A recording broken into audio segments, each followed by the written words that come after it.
Hello, this is Bobby at Copel TV Repair, and this is a functionality proof video, as much as I can make a functionality proof under the circumstances, for Samsung UN50NU6900F mainboard, which is Bn96-49483A.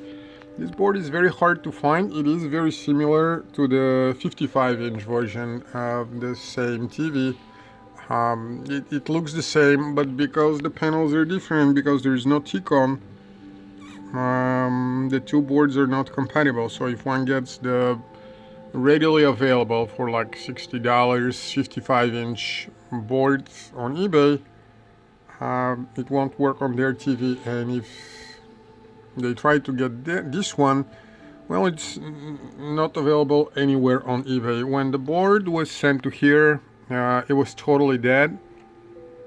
And there are several different reasons this board will be totally dead. I've made a video maybe 2 years ago about a very common failure here in the power section. When one of those two caps is busted, this transistor is busted, usually the fuse is busted. But then there is a different problem where all of those are good and the board is still totally dead. And this is what this was, and this is what was fixed. As you can see, it is lighting up now. I do not have, unfortunately, the TV, but I do have a very simple setup that allows me, sorry, it's pretty loud, I'm just lowering the volume, which allows me to test by having my HDMI player, which tells me via the red indicator when it is being powered. From the USB, signal goes straight to it. You can see it in many other our videos. And the audio output. Now, of course, it doesn't let me see picture.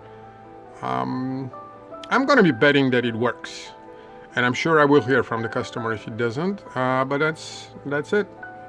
It responds to command. It produces output with the HDMI sound. I did replace the microprocessor, and there was more damage on the board than that. There was another board somewhere here. Oh, it's over there. That was hit by lightning. You can see HDMI track shorted to ground. That's a common tell that the main processor will have to be replaced. This board did not have that. I'm not sure the processor had to be replaced on it, but I did replace it anyway before finding another problem. So best of luck. It's a fairly cheap TV, but that board is not available anywhere, and hope you will be happy. Thank you.